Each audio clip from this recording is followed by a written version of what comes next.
Hello everyone, welcome back. I am so glad that you're here. We are going to work on our block of the month. This is going a little bit quicker than anticipated, which I think is a good thing. If you remember, I kind of jumped ahead. I made this block and this block. They are the same construction as the original two blocks that we did. You just have a rectangle in there instead of the 3 squares. So if you're wondering how I got this far ahead, I just did those ones in the background so that we wouldn't have to repeat that same process. So I have been slowly also working on my stars. I only have 2 more of those blocks to go, so that's pretty exciting. But if I'm counting right, we have 1, 2, 3, 4 more blocks, including today's. So after we do finish all of these blocks, though, we will go through sashing together because there is sashing and cute little colorful blocks that go in between all of this. So that'll be another video, but this is coming along pretty well and I'm really excited for us. I do have 1 quilt kit available for this one if you are interested. I do have, I think, 2 more patterns available in the shop if you just want the pattern for this one. It's all cute here. All right, let's get these pieces out. We're going to be making a dancing star this time. It's this cutie right here. And it goes, now I just lost it. Oh, right here. So we're slowly filling in these extra blocks here. This is number 7 in the pattern. And this one's pretty straightforward. So we're going to be making some flying geese with these green ones, but instead of doing like the 4 at a time method like we usually do, we're going to do the stitch and flip method. So I've got my green rectangles here and I've got my blue squares. If it makes you feel more comfortable, you can definitely draw diagonals on these squares. To show you, I will do one. I have a line on my machine that I follow that helps me sew a straight line, so I won't be doing it for all of mine. But the idea is that we're going to put right sides together. We're going to tuck this blue square right in that corner. We will sew directly on that line. Trim our excess, then iron up and over, and then we will repeat that same process for this side, just with the angle going the opposite direction. We have done this way before, and we will walk through this one together, and then I will magic through the rest. So let's get that far. We'll get this one on, we'll talk about trimming, and then we'll carry on. And there we have that seam right on the line. Now we are going to trim off our extra. So we're going to find that 1/4 inch line in our ruler. We're going to line it up exactly with that stitch and then trim off our excess. And then we are going to iron this corner up and over. I like to set my seam first, which means putting your iron on top of your fabric just like this, letting it warm up for a second, and then you will flip this corner over. Try hard not to push or stretch your corner too much because it will want to go wonky, especially if you wet it with starch beforehand. It'll really stretch on you. So just be careful on these corners. And here we have that first corner ironed up and over. Now we're going to add the second one on. And again, we're going right sides together.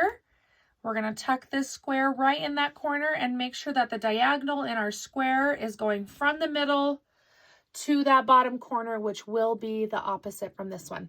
Again, we're going to sew right on that line, trim our excess, and then flip up and over. Let's magic through this part and keep moving on. And there we have those flying geese using the stitch and flip method. One thing that I do like about this method is because we're just replacing the corners, your size will stay the same as the original rectangle. But I did want to show you that I do have a little bit of unevenness here. Do you see that? This triangle is just a little bit short. So this edge to this edge is the exact measurement I need. and I could go back and redo them, but I feel confident that this falls within that 1/4 inch seam allowance that we have, and I'm not worried about this pulling or fraying out of that seam. So I think if it was any more of a gap, I'd probably be worried and I would try again, but this one I feel okay with.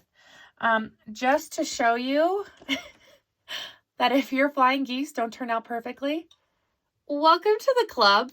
I'm really glad to have you. So try not to be too particular about it. You might make yourself a little crazy. Maybe saying that from experience.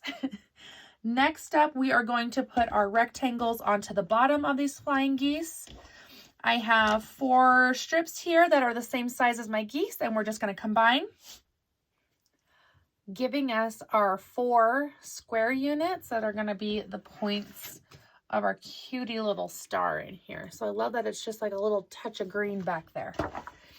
All right, I should have said in the last one, even though the likelihood of these being the right side is high, always double check your sizes because it's just a good habit to know that you're getting exactly what the pattern is asking for. I'm pretty sure that was all the work that we had to do, so now we get to lay this out.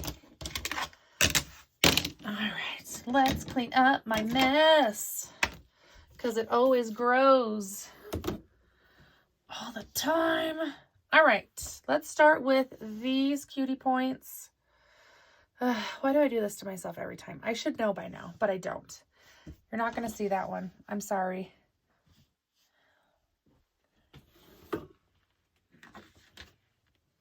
And I forgot our middle square. We need a 3 3/8 baby blue, which I don't have. So we will trim down this big square to fit what we need now. And then when we need this big square later, that's later Kate's problem. Let's get our center here. Dang, I was doing so good at having everything ready for you. That's all right.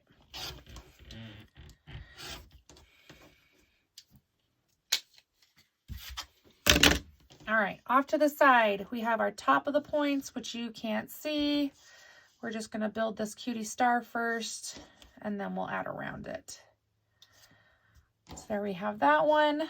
Then we have the denim in our corners.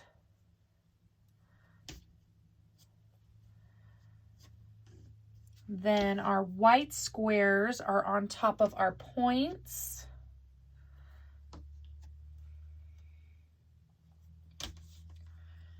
And then we have the blues all the way around. Let's fast forward. I did deliberately not put one hand down here at the bottom and also up here at the top, so you will have the 2 extras left over. If you remember from our previous blocks, we add these at the very end. So those of you that are just joining us, do not put on these random squares quite yet. You're going to have these, set them off to the side. We will use them in a second. So we will now start combining these rows. We will alternate those seams so that we can have nesting. The better we nest, the better those corners meet up. And the better those corners meet up, the prettier and more like put together our block looks. This is a great learning block for nesting, and I feel like I've been working really hard to kind of find like all the quirks of it on here. So excellent skill builder. Let me sew all of my rows together and then we will go from there. And there I have all of my squares sewn together. Let me walk you through how I decided to alternate the ironing here so that I can get those good nested seams. My rule of thumb is if we can leave bulk alone, then let's do it, especially with these solid squares right next to it. I tried not to mess with these flying geese at all. So this denim is ironed up and over, and the flying geese here are kind of set below. And then when it came to this row, I did the opposite. So where my middle here is below, I've put this light blue on top, but that also works with not messing with the flying geese here either. So I've just alternated. So now when we put these 2 rows together, this solid blue will fit right here inside of this kind of notch, so to speak, that we've made with the flying geese, and they will nest. These rows are not the same length as you can see, so make sure that we're staggering them where our navies are not end to end, right? We do not want to sew our rows this way. So find the middle and then work our way down, finishing this block. And then when we get that far, we'll talk about the last 2 squares. So I will see you in a sec. And there we have all of our rows sewn together minus the 2 squares. I just wanted to tell you how I ironed. So when combining these 2 rows, this one is just ironed up and over because it's easier to iron these flat squares than again it is to mess with that bulk. And so for this next row, again, up and over, just because the bottom of this flying geese block is solid, so there wasn't a ton of bulk that we'd be flipping. And then I did the opposite for this side. So again, none of my ironing is messing with these flying geese. They're laying down as flat as possible, which I think is great because if we can eliminate chunkiness, then let's do it. The better they lay down, the easier they are to quilt. So here we have that block. Not gonna lie to you, it's looking a little crooked. I feel like it's, so maybe I'll have to stretch and iron that a little bit more. But that's okay, human error. Let's put these last 2 blocks on here. So we're gonna fold this block in half, lining up our navy corners as best as possible to find that middle. Just gonna hand press a quick little line here, which will go right down the middle. And then we're gonna do the same with these. Fold these squares in half and hand press. And then we are going to set those right in that little groove that we made and then sew them on the top and the bottom here. And then we will officially be finished assembling this block and then we can trim down. So let me get to those 2 and then we can trim. And now we can trim. Turns out that it looked funny just because I didn't iron the front.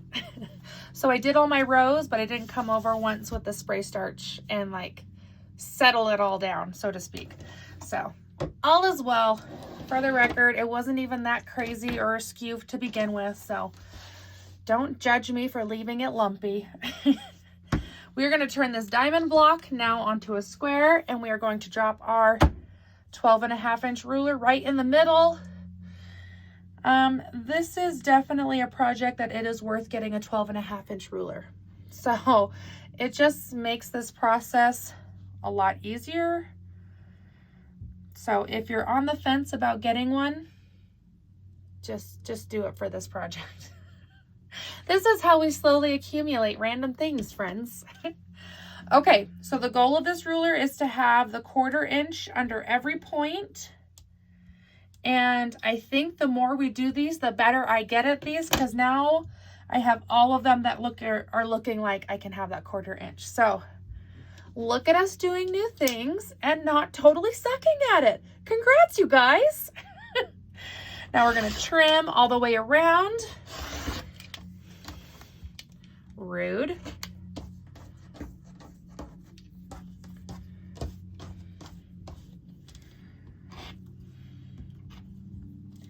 And now that we've got a nice clean edge here, we're going to rotate and trim again on our new side here.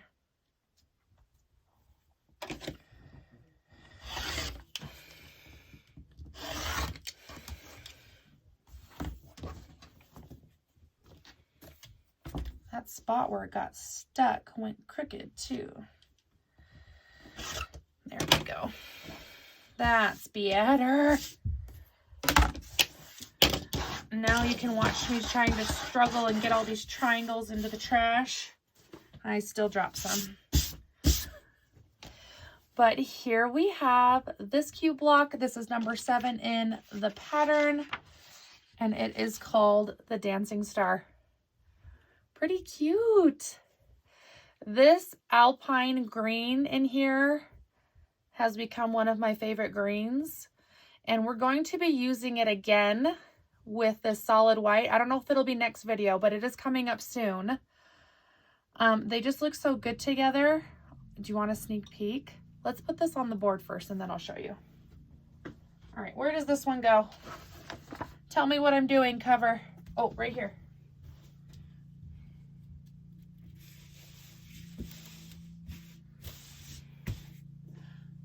Ta-da! Okay, sneak peek time. Okay, I just grabbed these 2 blocks, but this is a 2-color quilt. This is a very traditional style block. I don't know what it's called, but I saw a picture of it and I thought, that's super cute. I can make that. And so here we are. So the blocks will sit together like this. But you can kind of see right here, we're getting that Ohio star. And so the next 2 blocks will complete that one. And I'm really excited for it. So I've kind of like reverse engineered this one, but we're using this alpine green again from here, and it's just so pretty. I've got a few more blocks done, so by the time we do that video, you will be able to see what it's supposed to look like with all 4, and it's really cool. So just side note, we will be working on that. Before we wrap up, here's a reminder for that giveaway that we're doing. We've got a goodie bag full of my favorite things in there. For every $10 in the shop that you spend, you get a ticket and you are entered to win this bag full of amazing things. Don't miss out because I really want to keep it, but I already told you you can have it. So let me gift this to you. And that is going to be it for me today. Until next time, bye.